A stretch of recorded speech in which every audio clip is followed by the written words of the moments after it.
안녕하십니까. 하이구조 권용근입니다. 오늘은 강구조 심재의 처진 검토에 대해서 학습해 보도록 하겠습니다. 그래서 처짐 학습 순서로는 일단 철골보의 처짐에 대해서 살펴보도록 하고요. 그 다음에 철골보가 많이 처지는 경우 이를 보정하는 기법으로서 캠버, 치올림을 하는데 이들 철골보의 치올림에 대해서 살펴보도록 하겠습니다. 그 이후에 주요 쉼재인 보 외쪽으로 2차 부재에 해당되는 윈드 컬럼, 그 다음에 띠장, 중도리, 그 다음에 커트널 부재와 같은 처짐에 대해서 학습해보는 순서로 수업을 진행하도록 하겠습니다. 그래서 먼저 철골보의 처짐, 디플렉션이라고 하죠. 이걸 본격적으로 살펴보기 전에 먼저 쉼재의 처짐과 처짐각에 대한 용어를 살펴보도록 하겠습니다.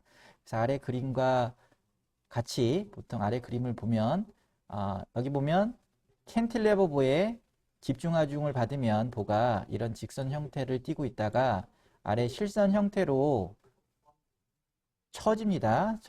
이런 것을 보통 처짐 곡선이라고 하는데 이때 이른 처짐 곡선을 통해서 우리는 처짐과 처짐각이 발생을 하죠. 그래서 보면 왼쪽 그림과 같은 경우는 집중하중을 받으면 요 A점이 이렇게 내려앉죠. 밑에 이럴 때 델타 A 수직 방향의 변형을 우리는 델타 A 처짐이라고 얘기합니다.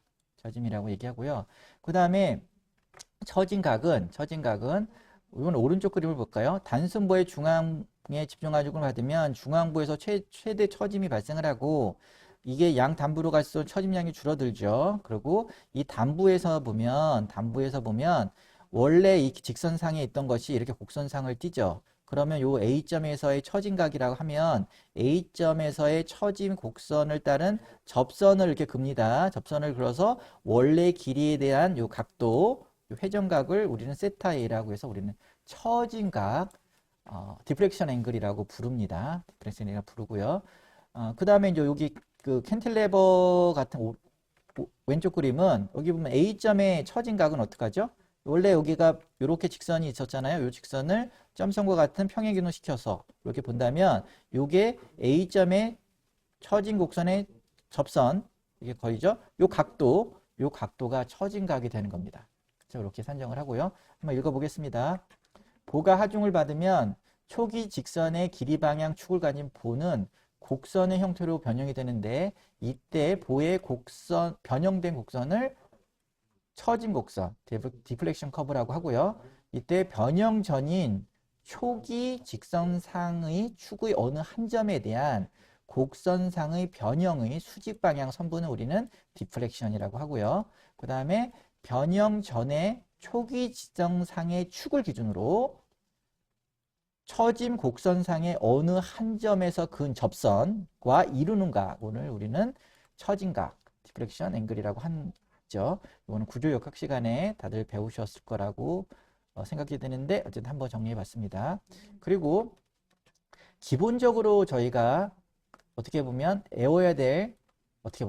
구조 엔지니어들은 반드시 외워야 되는 처짐각과 처짐에 대한 공식들이 있어요. 처짐들의 공식이 있는데 요 네 가지는 특히 뭐 건축 기사 시험 준비하는 학생들도 반드시 외우셔야 됩니다. 그죠? 처짐과 관련된 건축 기사 시험 구조역학 부분에서 많이 나오는 문제들이에요. 저도 대학교 2학년 때 구조역학을 처음 배웠는데 그 당시에부터 지금까지 외우고 있습니다. 외우고 있는 공식. 그러니까 쉽게 외울 수 있다는 얘기죠. 보면 첫 번째 네 가지 그림이 있습니다. 상부 두 개는 캔틸레버 보고요.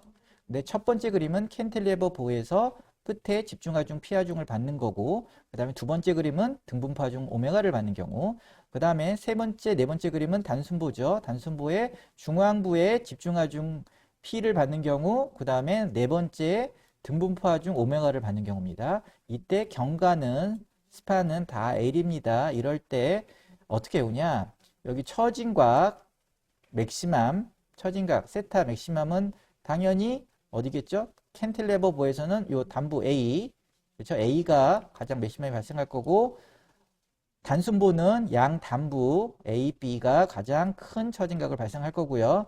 처짐은 가장 큰 처짐이 발생하는 곳은 캔틸레버 부는 그 단부 자유단 A가 가장 큰 처짐을 발생할 거고, 단순보는 중앙부가 C점이라고 하죠. 중앙부가 가장 큰 처짐을 발생할 겁니다. 이랬을 때 어떻게 외우죠? 일단 그림 4개를 순서적으로 외우시고요. 그 다음에 여기다가 처음에 처짐과 그 다음에 처짐을 쓰고, 그 다음에 여기는 빨간색 2, 3, 6, 8, 16, 48, 24, 384분의 5를 외우시면 됩니다. 그렇죠? 그 다음에 분모에는 다 EI라는 게 들어가 있죠. EI 다 EI입니다. E는 탄성계수고 I는 단면 2차 모멘트. 그렇죠? 그 다음에 분자에는 처음에는 하중이죠. 하중이 P가 걸리면 P, 오메가가 걸리면 오메가. 그렇죠? 그 다음에 스판에 비례하는데 스판에 집중하중 P하중이 걸리면 처짐각은 2승에 비례하고 처짐은 3승에 비례합니다. 그래서 2, 3 이에 비해서 오메가 등분파중이 걸리면 여기 보면 스판에 3승의 처짐각이 비례하고 4승의 처짐이 비례하죠. 그래서 3, 4 세 번째 그림도 피하중이 걸린 단순 피하중이 걸렸으니까 길이에 2승, 3승 등분파중 오메가 걸렸으니까 길이에 3승, 4승 이렇게 외우시면 되죠. 그렇죠? 네, 쉽게 외울 수 있습니다. 그래서 이거는 구조공학을 공부하시는 분들은 엔지니어는 반드시 외우고 계셔야 되는 필수 공식이죠. 필수 공식인 거 한번 살펴봤고요. 그래서 보면 탄성계수에 반비례하죠. 처짐은 그렇죠? 탄성계수에 반비례한다. 근데 탄성계수는 철골 같은 경우는 21만 메가파스칼 항상 고정적인 값이죠. 강도에 상관없이. 그리고 단면 2차 모멘트 아시죠? 예, 반비례한다. 그리고 하중이 크면 클수록 P나 오메가가 크면 클수록 처짐량은 증가한다. 그리고 길이에 비례하는데 어떻게 하죠? 2승, 3승 또는 4승 기하급수적으로 어떻게 보면 많이 갑자기 확 커진다는 거죠. 스판에는 그죠? 그러니까 스판이 경관이 처짐에 대해서는 어떻게 보면 큰 영향을 미치는 변수라고 말할 수가 있습니다. 그죠? 한번 살펴보고요. 그 다음에 요번에는 이런 쉼제의 처짐과 단부 구속 조건 및 강도의 상관관계를 살펴보도록 하겠습니다. 그래서 밑에 그림을 보면 단순보가 있죠. 단순보의 처짐은 어떻다 그랬죠? 앞에 공식 184분의 5 해놓고 2i분의 오메가 L 4승 맞죠? 그런데 이 단순보를 고정으로 이렇게 만들어 버리면 어떻게 합니까? 처짐이 확 줍니다. 그래서 384 2i분의 그냥 오메가 L의 4승. 얼마나 줄었죠? 5분의 1 정도, 5분의 1로 팍 줄었죠? 양단을 고정으로 만드는 순간에. 그렇죠? 그렇기 때문에 이 처짐을 어떤 철골보 또는 어떤 쉼제의 처짐량을 줄이기 위해서는 이 단부 지점을 이렇게 변경시켜서 고정단으로 만들면 많이 줄어듭니다. 많이 줄어들어요.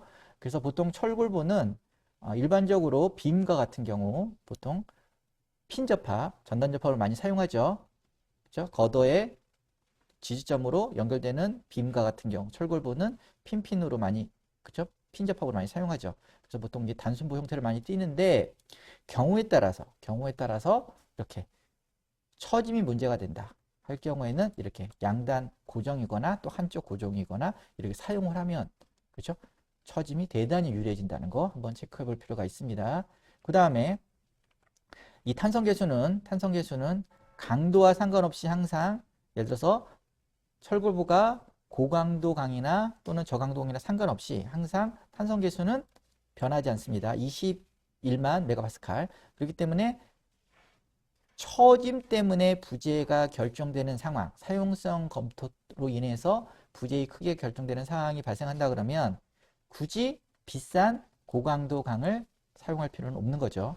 그래서 저강도 강을 저강도 싸니까 고강도가 비싸니까 사용하는 것이 저강도를 사는 것이 처짐 때문이라면 저강도 강을 사용하는 것이 경제적이라는 거 한번 말씀드리고 싶습니다. 읽어볼게요.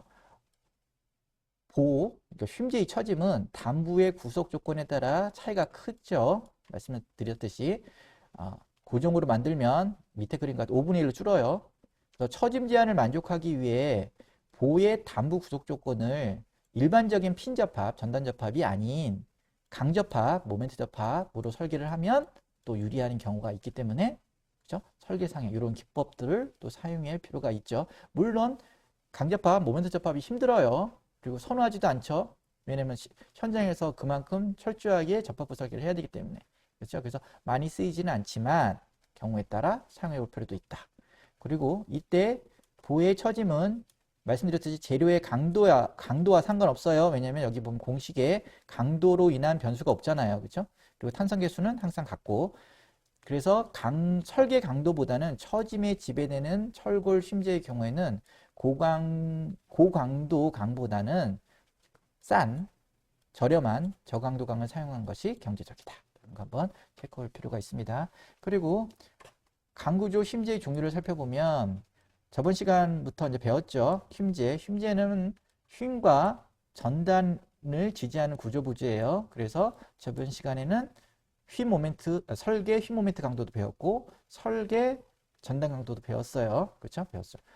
그리고 그런데 이제 주로 휨 모멘트 때문에 부재가 결정이 되죠. 그래서 휨 모멘트가 구조적 고동을 지배하는데 대표적인 강구조의 힘재료는 부재의 길이 방향 축의 수직인 하중을 지지하는 철골보를 보통 많이 쉼제라고 많이 하죠. 대표적인 쉼제가 철골보죠.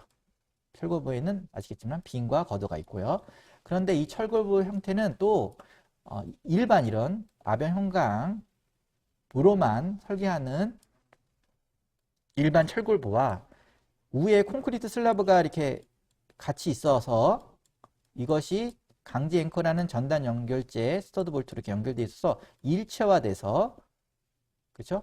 같이 사용하는 합성보로 구분할 수 있습니다. 합성보가 훨씬 강성도 좋고 내력도 좋고 처짐 제어 능력도 좋죠. 처짐도 덜 발생하고 강성이 커서 훨씬 어떻게 보면 이게 구조적 효율성이 뛰어나다고 할 수 있습니다. 그렇죠? 이 밖에도 또 강구조 힘재료는 2차 부재들이 있죠. 2차 부재다 하면 윈드 컬럼, 그 다음에 띠장이 뭐죠?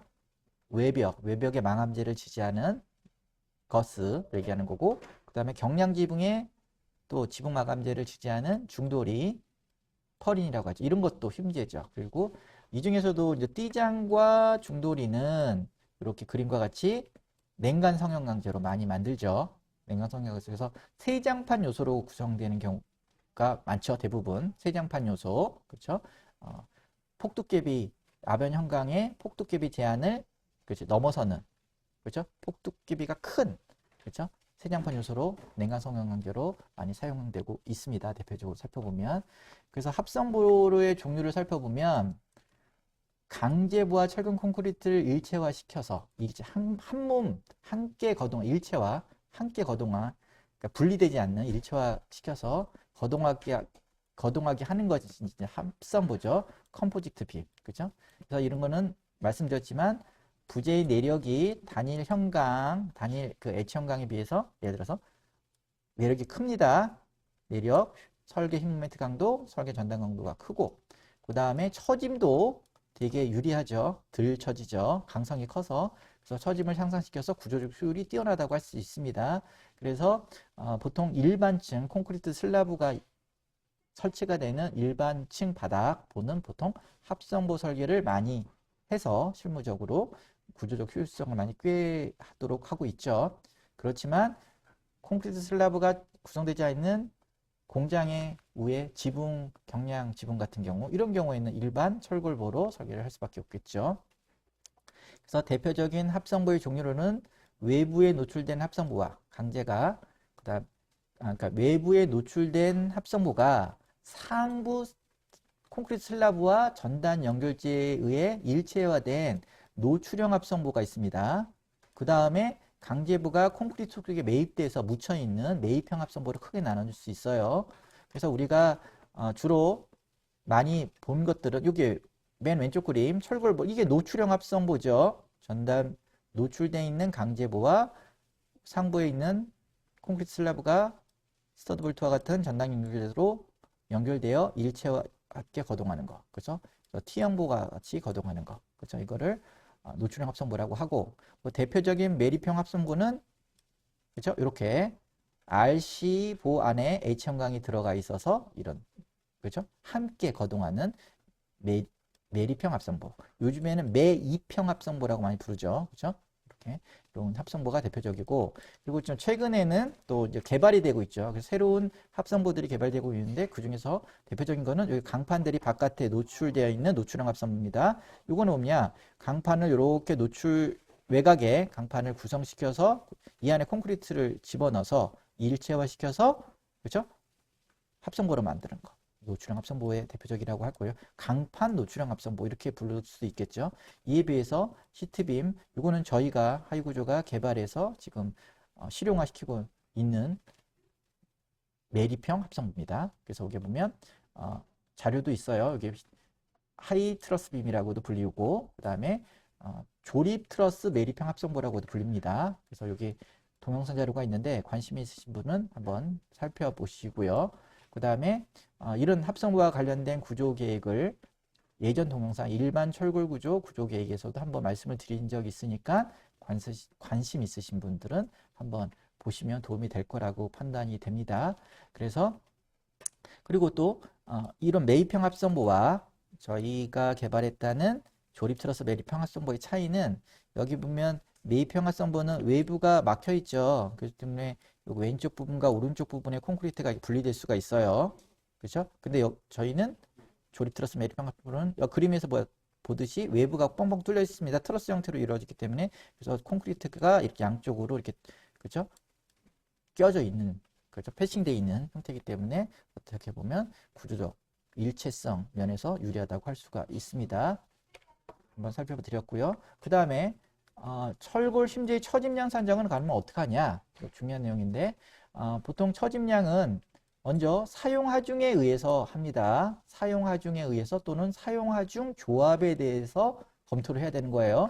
이거 저희가 하중 조합이라는 강의에서 자세히 설명을 드렸습니다. 이거 반드시 살펴보시고요.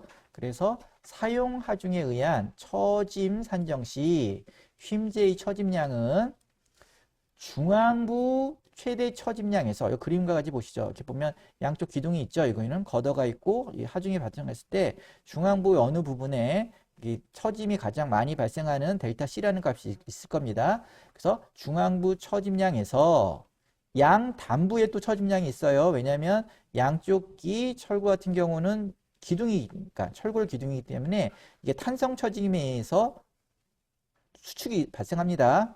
그래서 이 수축량이 델타 A, 델타 B라고 할 때 이 두 처짐을 중앙부 처짐에서 보정해 줘야 돼요. 어떻게 보정해 주냐? A 부분의 처짐과 B 부분의 처짐의 평균값을 빼줘야 됩니다. 델타 C에서. 그렇죠? 여기 보죠. 요 보호의 걷어의 입장에서 델타는 델타 C에서 중앙부 처짐에서 해석상 나오는 양쪽 해석상 나오는 델타 A와 델타 B의 평균값을 빼주는 값. 이렇게 산정한다는 거죠. 요게 읽어보겠습니다. 중앙부 최대 처짐량에서 양단 지점의 처짐량의 평균값을 뺀 이게 어떻게 보면 요 단일 부재 여기죠. 단일 부재 내에서의 상대 처짐량으로 상대한다. 단일 부재 내에서의 상대 처짐량으로서 우리는 처짐량을 산정한다는 거 한번 체크해 볼 필요가 있습니다. 그렇죠? 그래서 보면 여기 델타 A와 델타 B 요 같은 경우는 기둥이니까 기둥의 탄성 수축량이 되고 처짐량이 될 거고 근데 여기가 이제 빔이다. 그럼 여기 걷어가 이렇게 설치가 돼 있겠죠. 여기 걷어가 그러면 걷어에 또 처짐량이 있을 거 아니에요. 그거에 해당되는 게 또 델타 A와 델타 B겠죠. 이걸 빼서 검토를 해야 된다는 거 주의 깊게 살펴볼 필요가 있고요. 이 밖에도 장경간 철골 심재의 경우 중앙부 최대 처짐과 해당 부위의 인접한 따름보의 처짐 차이로 인한 상대 처짐이 있습니다. 부재간 상대 처짐이라고 하죠. 그러니까 한쪽에는 장경간의 심재가 있고 그런데 그 옆에 기둥, 이 옆에는 건축 계획상 기둥이 촘촘히 받쳐 있어서 스판이 짧아요. 그러면 장경간의 철골보의 처짐량과 여기 단경간의 처짐량의 차이가 있겠죠. 이게 차이가 심하면 그 사이를 연결하는 슬라브에 균열이 발생할 수 있다는 겁니다. 그래서 그거에도 주의를 해야 된다는 거죠. 그래서 이렇게 슬라브를 연결하는 장경간과 단경간의 슬라브의 균열이 발생할 수 있으므로 이들 부재 간의 상대 처짐에 대한 검토도 필요하다. 그렇죠? 이건 실무자들이 그렇죠? 꼭 챙겨야 될 문제입니다. 그리고 이런 거 한번 살펴봤고요. 그리고 이번에는 철골보의 춤과 처짐과의 관계를 살펴보도록 할게요. 그래서 일반 철골보는 장경간의 경우 처짐 때문에 부재가 형태, 부재의 크기가 결정되는 경우가 많아요. 장경간인 경우. 이럴 경우에 이제 실무에서는 이런 처짐을 이제 별도로 검토하지 않아도 될 계략적인 가정라면 산정할 때 이렇게 춤과 처짐과의 관계를 이런 공식을 약산법을 사용하면 편리합니다. 그래서 이런 거는 단순보 단면 산정 시에 한해서 적용되는 건데 이것도 예전에 저기 일반 철골 건축 구조 계획 시간에 말씀드린 적이 있어요. 그래서 보면 이렇게 단순보에 중앙에 집중하중이 걸리는 경우에는 요 단순보에 해당되는 철골보는 H형관 같은 경우 요 춤을 높이를 스판의 26분의 1 이상 확보하면 그렇죠. 처짐 때문에 문제가 될 가능성이 줄어듭니다. 그리고 두 번째, 세 번째 그림 단순보의 2개의 집중하중과 또는 3개의 집중하중이 향할 경우에는 일반층, 그러니까 콘크리트 슬라브가 설치되는 일반층은 H형광의 춤을 20분의 1 이상 하면 크게 문제가 되지 않다. 처짐에 대해서. 그렇죠? 근데 경량지붕 콘크리트 슬라브가 쳐지지 않은 공장의 경량지붕에 설치되는 철골보는 30분의 1 이상 확보하면 크게 문제가 되지 않습니다. 경험상. 그렇죠? 실무적으로 보면. 그리고 요거는 단순보에 등분파 하중이 걸리는 거죠. 요거는 21분의 1 이상 확보하면 크게 문제가 되지 않는다. 그래서 실무자들은 요거 20분의 L, 21분 큰 차이가 안 나니까 보통 20분의 1이라는 그죠? 요 공식을 주로 외우고 있죠. 그렇죠? 그리고 경량 지분 같은 경우에는 30분의 1이다. 이 등분파 하중을 받는 경우도 마찬가지예요. 요것도 경량 지분 같은 경우는 30분의 1 정도의 H형광의 춤 이상을 확보하면 처짐 때문에 크게 문제가 되는 경우가 반드시 그렇지 않다고 할 수는 없지만 크게 문제는 없습니다. 근데 그 이하가 되는 것들은 반드시 처짐 검토가 필요한 거죠. 그렇죠? 한번 체크해 보면 실무하시거나 검토하시는데 좀 도움이 될 거라고 판단이 되고요.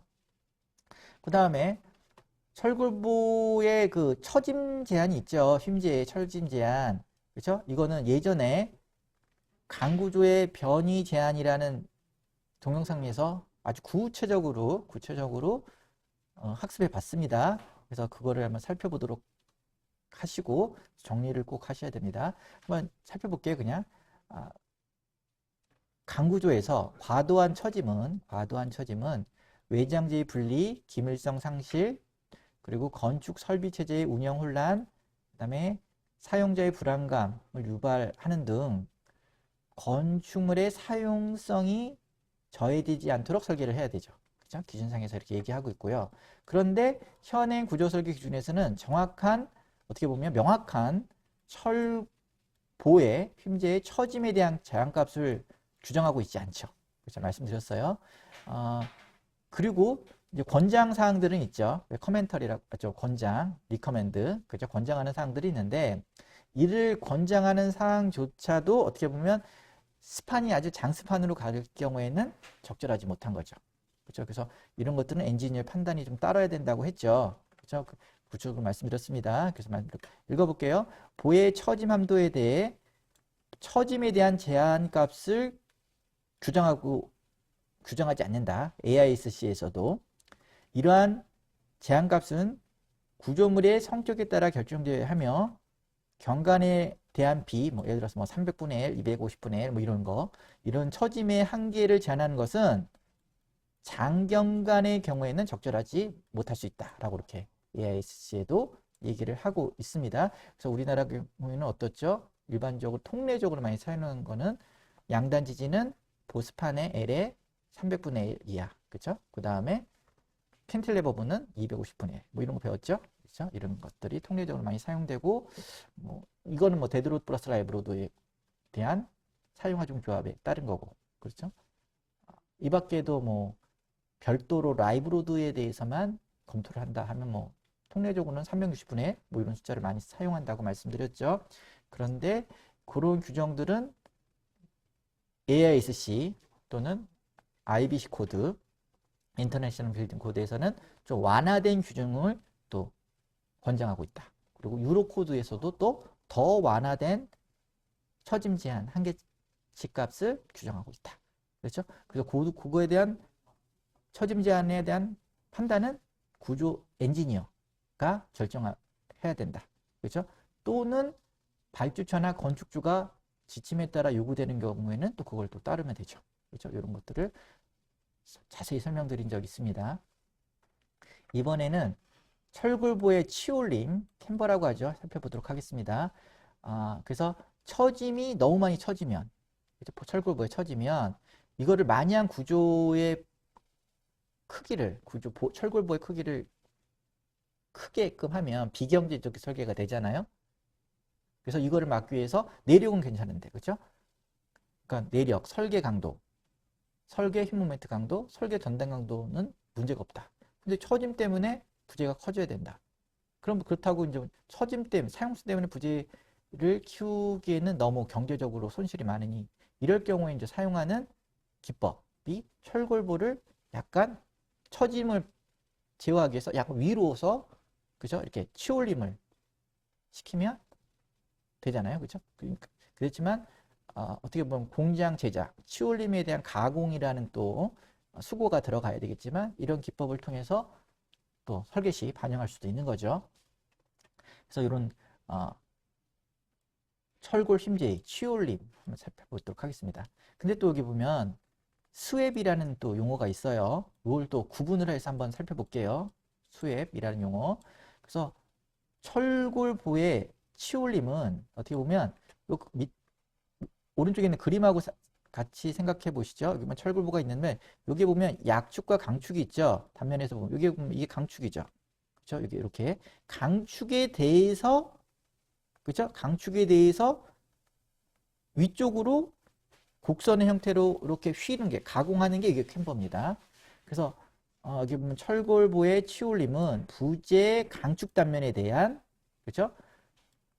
부재 길이의 상향 곡선 가공을 뜻하죠. 그렇죠? 상향으로 곡선에서 가공시키는 걸 말하고, 이에 비해서 스웹은 여기 보면 여기 강축이 요거는 여기죠. 요거의 약축에 대해, 이거 강축이고, 그렇죠? 약축, 이렇게 약축에 대해서 요 방향으로 밴딩을 시킨 겁니다. 이렇게 굽힘을, 그렇죠? 그래서 읽어보면 스웹은 부재의 약축 단면에 대한 부재의 길이의 횡방향, 그렇죠? 옆으로 횡방향으로 곡선 가공을 시키는 걸 나타내죠. 그래서 보통 슈웹은 보통 곡선보, 예를 들어서 평면상 이렇게 곡선이에요. 평면이 끝단부가 곡선이면 거기에 따라서 보를 이렇게 곡선화 시켜서 만들 수도 있습니다. 이럴 때 이제 스웹이라는 가공을 하게 되는 겁니다. 그렇죠?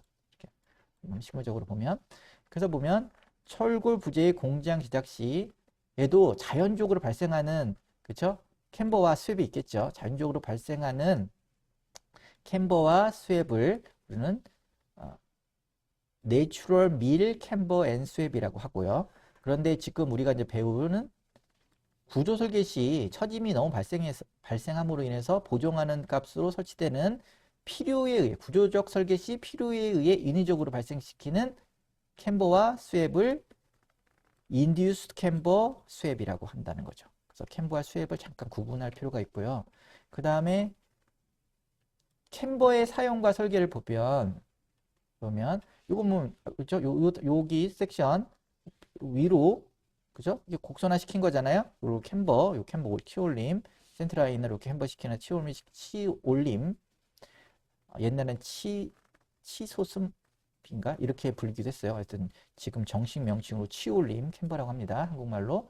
그래서 철골보가 경관에 비해 춤이 작아서 큰 처짐이 예상되거나 또는 보의 자중이 커서 부재의 조리 과정 중 큰 처짐이 예상되는 경우에 대하여 캠버, 한국말로 치올림을 두어 설계 처짐량을 줄일 수 있습니다. 그렇죠? 요게 테크닉이죠. 그런데 보통 전 설계상으로 보면 치올림 설계 시 보통 고정 하중에 대한 처짐량의 보통 50%에서 90% 정도에만 제한돼 있어요. 치올림 설계 시. 왜 그러냐? 이게 보면 우리가 이제 그 해석을 통해서 이렇게 고정 하중에 대한 처짐량이 나올 거고 활하중에 대한 처짐량이 나오겠죠. 그런데 활하중은 변동의 소지가 많기 때문에 활하중이 없을 경우도 있어요. 경우에 따라. 그렇죠? 그렇기 때문에 고정 하중에 대해서 확실하게 변하지 않는 확실한 고정 하중에 대해서만 이렇게 캠버를 처리를 합니다. 캠버를 처리를 하는데 왜냐면 이게 지금 이렇게 휘어 놓으면 위에 이제 고정 하중이 작용을 하면 이렇게 수평이 맞춰줘야 되잖아요. 그래서 철골보가 결국은 목표가 이렇게 펴지는 고정 하중에 대해서 이렇게 바닥판이 평평한 수평이 맞추는 이렇게 되돌아와야 되는데 되돌아와야 되는데 이게 되돌아오지 이론적으로는 요만큼 되돌아오겠다고 생각을 했지만 되돌아오지 않으면 곤란해지는 거죠. 그렇죠? 그렇기 때문에 보통 확실한 고정 하중에 대해서만 치올링, 캠버 처리를 하게 됩니다. 설계상. 그런데 그게 엔지니어에 따라 틀리겠지만 이게 그러면 이 고정 하중, 데드로드에 대해서 약 0.5에서 0.9배 정도를 많이 사용합니다. 그래서 캠버 설계시는 고정 하중에 대한 처짐 양에 대한 그래서 50%에서 90%에 의한 처짐량만큼 상향해서 치올림을 주고 그렇죠? 주어서 이런 요 단일 부재로서의 처짐 또는 인접 부재, 아까 인접 부재도 상대 처짐도 중요하다 그랬죠? 인접 부재의 상대 처짐을 감소시켜서 어떻게 된다? 부재의 수평이 바닥판이 수평이 되도록 하는 것이 일반적입니다. 그래서 중요한 것은 고정 하중에 대한 그렇죠? 치올림 설계를 해야 되고 확실한 고정 하중. 그렇죠? 결국 바닥판이 평평해야 되니까 그렇죠? 그 예상보다 실질적으로 되돌아도 오지 않으면 곤란하잖아요. 그렇죠? 그래서 이거를 주의해야 된다.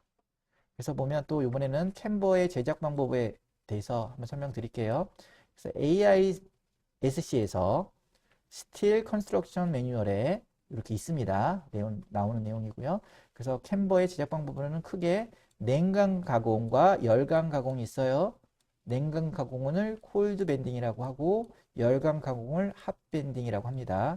그래서 냉각 가공은 그러니까 열을 가하지 않은 상태에서 기계를 통해서 휘는 거예요. 휘는데 철골 부재는 탄성 부재잖아요. 그러니까 탄성 응력 범위 내에서 이렇게 휘면 작은 힘으로 이렇게 밴딩을 시키면 하중을 없앨 때 다시 되돌아오잖아요. 그렇죠? 탄성력을 해서. 그렇기 때문에 하중을 어떻게 한다? 비탄성 범위까지, 비탄성이 발생하는 범위까지 많이 가해줘야 됩니다. 그렇죠? 그래서 한번 읽어볼게요. 냉각 가공.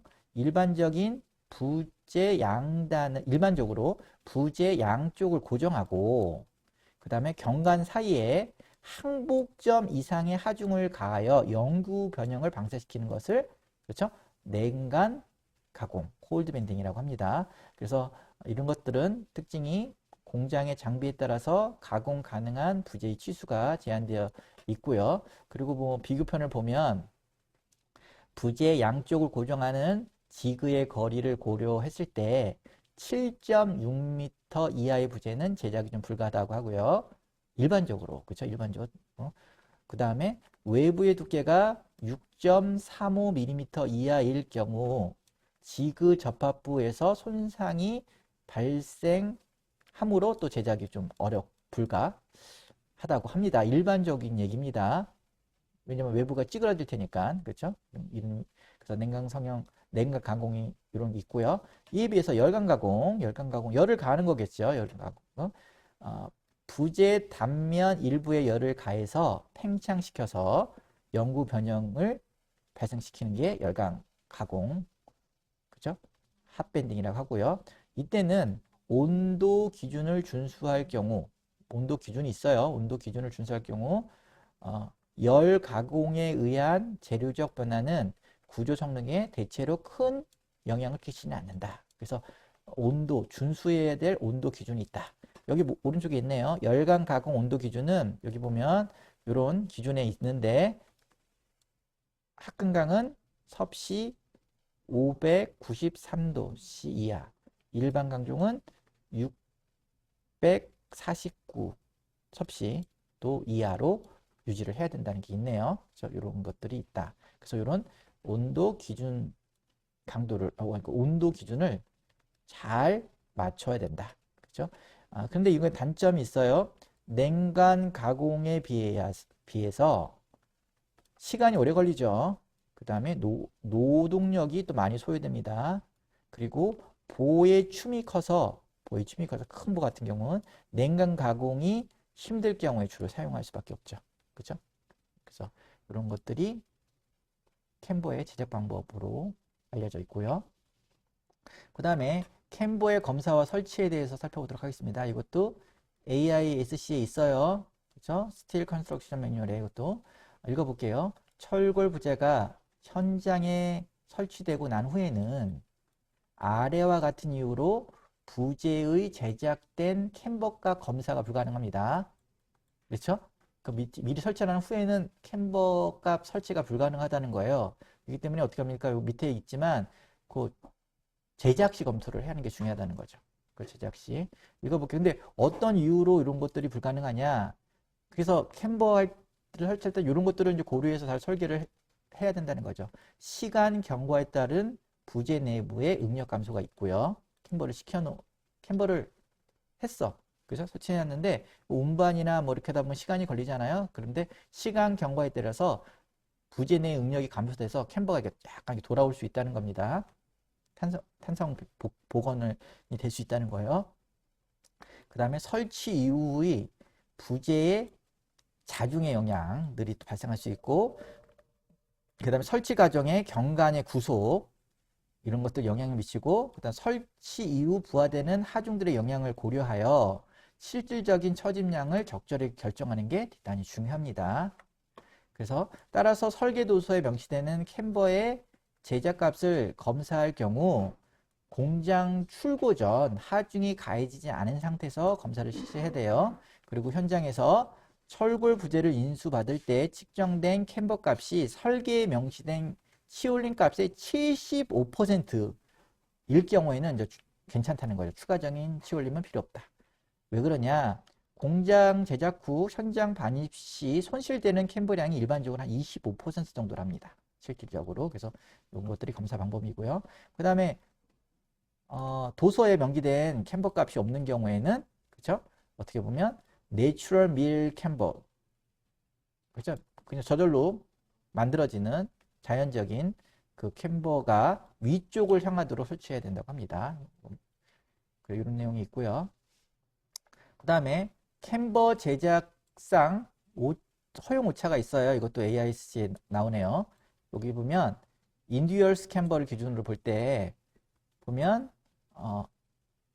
어떻게 보면 캔버의 양은 여기 보면 별도로 명기된 설계 캔버에 대한 어떻게 보면 제작 허용 오차 기준은 아래가 있는데 그 캔버에 대한 최대값과 최소값에 대한 절대값에 대한 기준은 별도로 없습니다. 그래서 보면 제작 과정에서의 캔버의 오차를 보면 여기 보면 철골보의 경관에 따라 나눠져요. 그래서 15m 이하 또는 15m를 초과하는 경우로 나눠지는데 15m 이하인 경우에는 허용 오차가 0mm에서부터 플러스 13mm까지. 근데 15m를 경관이 철골보의 길이가 15m를 초과할 경우에는 여기에서 위에서 0mm에서 플러스 13mm에서 플러스가 되는데 어떻게 한다? 15m를 초과하는 매 3m마다 얼마씩 3mm를 추가해서 이거를 허용 오차로 한다. 그렇죠? 허용 오차로 한다는 거 한번 살펴볼 필요가 있고요. 다음은 캠버 사용 시 주의사항. 캠버가 과도하게 산정될 경우, 캠버를 너무 믿으면 이런 거죠. 설계 믿을 경우. 그럼 실제로 캠버가 복원이 돼야 되는데, 그죠? 아까 말씀드렸듯이 복원이 안 되는 경우를 주의해야 된다는 거죠. 타설 이후에 경관의 중앙에서 슬라브 두께가 설계치보다 작아지거나 제대로 돌아올 수평이 안 맞아져서 또는 전단 연결을 위한 스투볼트가 콘크리트 슬라브에 묻혀지지 않아서 구조적 문제가 생길 수 있다는 거. 그 다음에 사용성 처짐이 발생하는 수준에서는 핀 단부에서도 어느 정도 구속력을 가지므로 실질적인, 그죠? 단순부에 예를 들어서 핀 접합일 때 실질적인 처짐은 이론값보다 작다는 거예요. 그러니까 실질적으로 생각보다, 그죠? 복원이 안 될 수도 있다.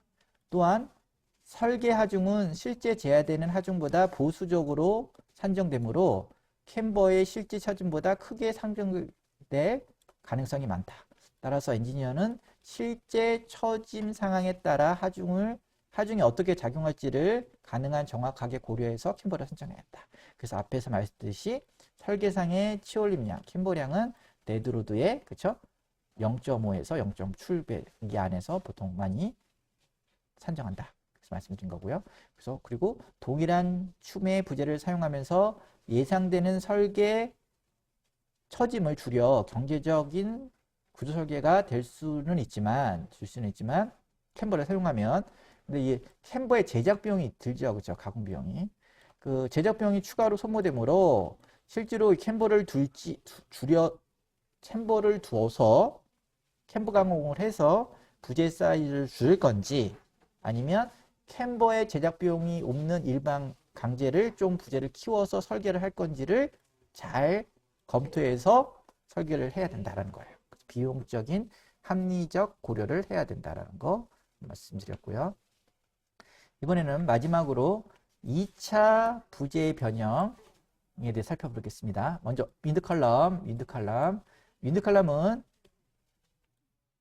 인면의 벽면 쪽에 외장용 마감재, 보통 샌드위치 판을 많이 사용하죠.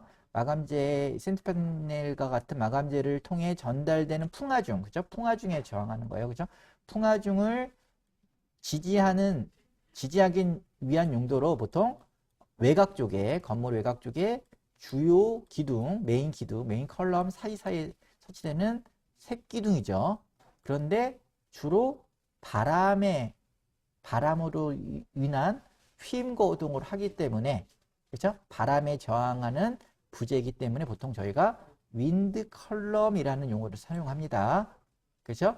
이에 비해서 색기둥이라는 용어는 기둥과 기둥 사이에 들어가는 2차 부재인 작은 기둥이라 해가지고 색기둥이라고 쓰죠. 근데 이 색기둥은 외벽에 있기도 하지만 또 경우에 따라 내부에 있기도 하기 때문에 또 이 색기둥이라는 용어는 윈드 컬럼에 대한 용어보다 더 넓은 광범위한 범위라고 할 수가 있어요. 그렇죠? 할 수가 있죠. 그렇기 때문에 어쨌든 이 윈드 컬럼은 또 주로 풍화중을 많이 받는 쉼재죠. 그렇죠? 쉼재. 그래서 예전에 경량 철골 공장 구조계획이라는 동영상 안에서 이런 윈드 컬럼에 대한 구조계획도 설명드린 적이 있습니다. 그러니까 그 강의를 한번 살펴보시는 걸로 하죠. 그래서 여기 보면 예를 들어서 여기 보면 메인 컬럼들이 이렇게 있거든요. 메인 컬럼들이 여기는 SC2인가요? 요 사이에 이제 윈드 컬럼들이 두 개씩 들어가 있죠. 그렇죠? 윈드 컬럼. 그렇죠? 요렇게 사이에 들어가는 게 윈드 컬럼이다. 그래서 윈드 컬럼 보통 H형광을 주로 많이 사용하죠. 왜냐면 그래서 맨 처음에 외장재가 바람 하중 받으면 뭐가 견디죠? 띠장이, 그렇죠? 띠장이 이 힘을 받고 그 띠장이 보통 윈드 컬럼으로 하중을 또 전달을 시키죠. 그렇죠? 그리고 이 윈드 컬럼은 다시 걷어 쪽으로 통해서 기둥 쪽으로 해서 골조로 해서 힘을 또 전달하는 하중 전달 메커니즘을 나타내고 있습니다. 그래서 요거 띠장, 거스라고 하죠. 요것도 경량 철골 공량 구조계획에서 말씀드린 적이 있어요. 그래서 지금 설명드렸듯이 건물 외부 마감재, 샌드위치 판넬 등을 지지하는 이 거스는 띠장은 수직 또는 수평으로 갑니다. 수직 또는 수평으로 갈 수가 있어요. 부재로서 주로 윈드 컬럼에 의해 지지가 되죠. 말씀하셨듯이. 그래서 이 예로는 여기는 여기가 메인 컬럼이죠. 메인 컬럼이 있는 것 같아요. 그렇죠. 에즈씨, 그렇죠?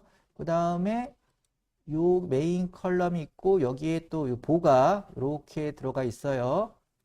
층고가 높으니까 요 사이에 또 이렇게 보를 하나 보낸 거예요. 거드를. 그런 다음에 요 사이에 윈드 컬럼이 이렇게 들어가 있어요. 윈드 컬럼이 이렇게.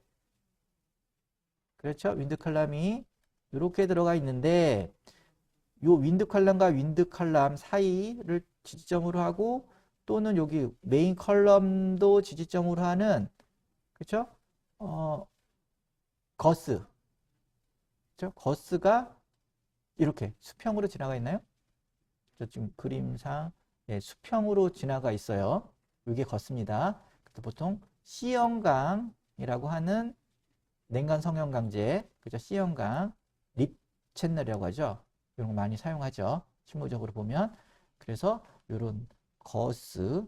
그래서 보면 이 거스가 보통 보면 이와 같은 경우는 어떻습니까? 거스가 이렇게 수평으로 이렇게 촘촘히 지나가고 그럼 샌드위치 판넬이 어떻게 해요? 세로로 놓이는 겁니다. 직각 방향으로. 그런데 가끔 디자인상 샌드위치 판넬이 가로로 놓이는 경우가 있어요. 가로로. 그렇죠? 가로로 설치, 건축 계획적으로. 그런 경우에는 그러면 거스는 그렇죠. 세로로 수직부재가 되는 겁니다. 또 세로로 설치해야 되는 경우. 그래서 거스는 방향이 샌드위치 판넬 방향의 직각 방향으로 샌드위치 판넬의 모양에 따라 달라진다. 그렇죠? 한번 예전에 동영상 강의에서 말씀드렸기 때문에 자세한 거는 확인하시고요. 그렇죠? 그 다음에 이들 윈드 컬럼과 그럼 이런 띠장의 변유 제한은 어떠냐? 이것도 예전에 말씀을 드렸어요. 강구조 변유 제한에서 동영상에서 간단히 살펴보면 그죠? 강구조 1984년도에 나온 우리나라 강구조 계산 규정 및 해설 커멘터리에 보면 슬레이트 등 파손되기 쉬운 마감재의 경우에는 어떻게 한다? 경관의 20분의 L이야. 그렇지만 아연 강판과 같이 약간의 손상에 처짐에도 손상이 없는 경우 샌드위치 판넬도 이 경우에 해당되겠죠? 얼마? 좀 완화된 경관의 150분의 1. 그죠? 150분의 1이라는 규정이 있죠. 우리가 일반적으로 얘기하는 메인 철고부의 그래서 300분의 1보다는 훨씬 완화된 규정을 적용하고 있음을 알 수 있습니다. 그래서 그 예를 들어서 뭐 그냥 통례적인 300분의 1이라는 변이 제한, 처짐 제한을 이런 경우에도 적용한다. 그러면 전 어떻게 보면 바다 설계가 되겠죠. 그렇죠? 띠장과 윈드칼럼 뿐만 아니라 마찬가지로 뭐 중도리도 마찬가지죠. 2차 부재 이런 것도 바다 설계가 되겠죠. 때문에 이런 것들 엔지니어들이 명심하시고 변이 제한이 다르다는 거, 완화되어 있다는 거 한번 체크해 볼 필요가 있습니다. 그리고 여기 또 이런 규정도 있죠. IBC, 인터내셔널 빌딩 코드 미국의 여기에도 보면 우리가 많이 사용하는 여기 약간의 손상, 처짐에도 손상이 없는 경우 이런 거 많이 쓰니까 공장 같은 경우 이런 거는 어떻게 합니까? 요거가 봐 빨간색 요 유연한 마감 외부 벽체 요거는 더 완화된 규정을 얘기하고 있죠. 120분의 1. 그럼 예를 들어서 150분의 1을 쓸 거냐 120분의 1을 거냐 엔지니어의 판단입니다. 그렇죠? 엔지니어의 판단에 따라서 쓰시면 돼요. 그렇죠? 그리고 좀 IBC 코드에서는 좀 취성 마감재 이런 것은 240분의 1로 좀 그렇죠? 좀 더 강화시키고 있죠. 그리고 이런 것들은 다 뭐죠?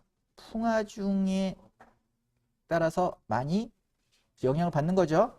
여기서 풍화중이라 하면 풍화중과 관련된 사용 하중 조합을 얘기하는 겁니다. 풍화중과 관련된 사용 하중 조합. 그렇기 때문에 때로는 풍화중 1보다 작은 값이 될 수도 있어요. 그렇죠? 이거 명심하셔야 됩니다. 그럼 여기 왜 설화중 왜 나왔냐? 예를 들어서 외벽이 경사질 수도 있잖아요. 수직이 아닌. 그렇죠? 그러면 여기 눈도 쌓일 수 있으니까 뭐 이런 것들 특수한 경우에 때문에도 이제 그렇게 설화중까지 얘기를 한 거죠. 그렇기 때문에 이것도 설화중 단독이 아니라 설화중과 관련된 사용하중 조합이라는 거. 그렇죠? 그러니까 설화중 또는 윈드 풍화중과 관련된 사용하중 조합이라는 거 한번 체크해 볼 필요가 있습니다. 중돌이요. 요번엔 중돌이. 네, 2차 부재죠. 이것도 중돌이 2차 부재. 펄인이라고 합니다. 펄인도 마찬가지입니다. 펄인은 경량지붕에서 지붕 마감재, 샌드위치 판넬이죠, 보통을 지지하는 지붕용 샌드위치 판넬에 이것도 직각 방향으로 설치가 되는 거죠. 그렇죠? 직각 방향으로 설치되는 부재로 주로 냉간 성형 강재나 각형 강간, 튜브를 많이 사용하고 있죠. 그렇죠? 요것도 예전 동영상 자료인 경량 철골 공장 구조 계획에서 말씀드린 적이 있습니다. 그래서 이런 경우에는 지금 펄인이 어떻게 가 있죠? 펄인이 이게 아마 지붕 모양이 인면이 이렇게 박공일 거예요. 이렇게 뭐 좀 그림을 잘못 그려서 박공이죠. 그러면 샌드위치 판넬이 이 방향이죠. 그 샌드위치 판넬 방향이 이 방향으로 물매 때문에 물매를 잡으려고 일방향으로 가기 때문에 펄인의 방향은 이 방향이 될 거죠. 그렇죠? 펄인의 방향은 샌드위치 판넬의 길이 방향의 직각 방향. 그렇죠? 이 방향으로 설치가 되는 거고 이 펄인은 그렇죠? 어떤 하중을 받죠? 어떤 하중을 받을까요? 지붕이니까. 지붕, 경량 지붕이니까 마감재를 통해서 전달되는 일단 고정하중이 있고요. 그 지붕 활하중도 있고요. 풍하중도 있고요. 적설하중도 있습니다. 그렇죠? 그런데 중도리의 처짐은 이런 여러 가지 하중 중에 사용 하중 조합을 사용하는 거죠. 그렇죠? 네, 사용 하중 조합을 사용하는 겁니다. 그래서 여기도 다른 모듈인데 이것도 아마 지붕 인면이 뭐 이렇게 될 거고 그럼 샌드위치 판넬이 이 방향으로 이렇게 설치가 되겠죠. 그렇기 때문에 그거의 직각 방향인 이 방향으로 중도리가 설치가 되겠죠. 그렇죠? 중도리가 이 방향으로 설치가 된다. 이것도 예전 동영상 자료 보시고 그렇죠? 한번 이해하시면 좋을 듯 합니다. 그래서 이 중도리에 대한 변유 제한도 계속 예전에 다 얘기했던 거예요. 강구조 변유 제한. 이것도 마찬가지로 이렇게 우리나라 권장 사항은 예전부터 통용되는 이렇게 되고요. 똑같아요. 앞에. 그렇죠? 저 그냥 거스하고 윈드칼럼하고 마찬가지로 이렇게 되는데 여기 보면 IBC 코드, IBC 인터내셔널 빌딩 코드에서도 제한하고 있어요. 빨간색 볼까요? 일반적으로 우리가 샌드위치 판넬이 많이 사용되는 150분의 1보다는 여기 보면 요구가 된 것 같아요. IBC 코드에서는 회반죽 지장이 아닌 천장을 지지하는 지붕 부재. 그런 거 보면 여기서는 어떻게 하냐? 데드로드 플러스 활하중. 그 중에서도 지붕 활하중이 되겠죠. 지붕 활하중은 180분의 1. 데드로드 플러스 라이브로드. 그런데 여기 활하중만으로 보면 240분의 1. 그렇죠? 그런데 여기 보면 거기에 작용하는 스노우로드, 그렇죠? 적설하중, 윈드로드, 풍하중에 대한 관련된 사용하중 조합에 의해서는 또 얼마? 240분의 L로 그렇죠? 처짐 제한을 하고 있다. IBC에서는. 그렇죠? 그거의 어떤 부분을 선택할지는 엔지니어의 판단에 맡기면 되고 발주처 요구가 있으면 거기에 따르면 되죠. 그렇게 봤고요. 마지막으로 2차 부재 중에 하나가 또 커튼홀이 있습니다. 그렇죠? 커튼홀 지지 부재. 그래서 이것도 예전 참고 자료에 있는 강구조의 변이 제한에서 설명드린 적이 있어요. 그래서 커튼홀에 대한 수평 변이 제한, 보통 풍하중에 대한 수평 제한이겠죠. 그것도 마찬가지로 외국에서는 아마 기준이라는 게 있다고 했어요. 아마. 그래서 미국 건축 제조업자 협회랬죠. 거기서 규정하고 있는데 이거를 그 당시 뭐라고 그랬죠? 이 아마 기준이 있는데 이거를 우리나라 시방서가 그대로 인용을 했어요. 그렇죠? 인용을 KCS 41540에서 금속 커튼홀에 대한 구조 요구 조건을 그대로 가져왔다고 했어요. 가져왔고 거기에 나오는 금속 커튼홀 부재의 처짐 허용치는 그렇죠? 이 커튼홀을 지지하는 부재는 재료가 알루미늄일 수도 있습니다. 그렇죠? 물론 스틸 강제로 인한 그렇죠? 커튼홀 지지 부재도 있지만 그렇죠? 일반적으로 알루미늄 같은 합금 구조도가 또 해당된다. 그렇죠? 그래서 거기 보면 다 설명드렸지만 예전에 부재의 길이가 4.11m 이하인 경우에는 얼마로 본다? 그렇죠? 175분의 1 경관에. 그렇지만 고급으로 초과하는 경우에는 240분의 1 플러스 6.35mm를 한계로 본다. 그런데 여기 캔틸레버인 부분은 275분의 2L 길이로 본다. 이런 얘기 말씀드린 적이 있습니다. 그래서 이런 처짐 한계 제한보다 우리가 실질적으로 해석을 해서 거기서 풍화중을 도입시켜서 그리고 풍화중과 관련된 사용하중 조합을 적용시켜서 그 해석값이 수평 처짐 제한보다 작게끔 나오면 사용성 면에서 괜찮다, 오케이 된다라고 말씀드릴 수가 있습니다. 오늘은 여기까지 하겠습니다. 여기까지 해서 오늘은 강구조 휜부재의 그죠? 처짐 검토에 대해서 한번 살펴보았습니다. 그리고 오늘 강의를 마지막으로 2022년 2학기 강의는 공식적으로 마치도록 하겠습니다. 마치도록 하고요. 그래서 저희가 좀 강구조 설계라는 제목으로 즉 한 학기 동안 유튜브를 통해서 영상 강의를 진행을 했는데 하다 보니까 이제 뭐 시간적 한계도 있고 그래서 미처 못 다룬 것도 있습니다. 제가 볼 때는 아쉬운 것도 있는데 어쨌든 이런 내용들은 앞으로 제가 시간이 날 때 한번 정리를 조금씩 해서 계속 유튜브에 올려볼까 합니다. 시간이 될 때마다 조금씩 정리를 해서 올려보도록 하고요. 어쨌든 이번 한 학기 동안 저 수업을 받으셨던 분들은 한 학기 동안 수고 많으셨습니다. 수고 많으셨고 그래서 어쨌든 한 학기 동안 저희가 일단 짧은 시간이었지만 급하게 어떻게 강구조 설계에 관련되는 전반적인 것을 다뤄보려고 했었는데 어쨌든 아쉬운 것들은 앞으로의 제가 유튜브 강의를 통해서 채워드리는 걸로 했고 그리고 어쨌든 이번 한 학기 동안 여러분들이 강구조 설계에 대해서 뭔가 도움이 되는 시간이 되었으면 합니다. 그래서 좀 강의들이 좀 길었죠. 어쨌든 길었는데 그래도 계속 이렇게 복습해 보시고 그렇죠? 디테일한 것들을 한번 살펴보시면 여러분들 실무를 하시는데 많은 도움이 될 거라고 판단이 됩니다. 한 학기 동안 수고 많으셨습니다. 감사합니다.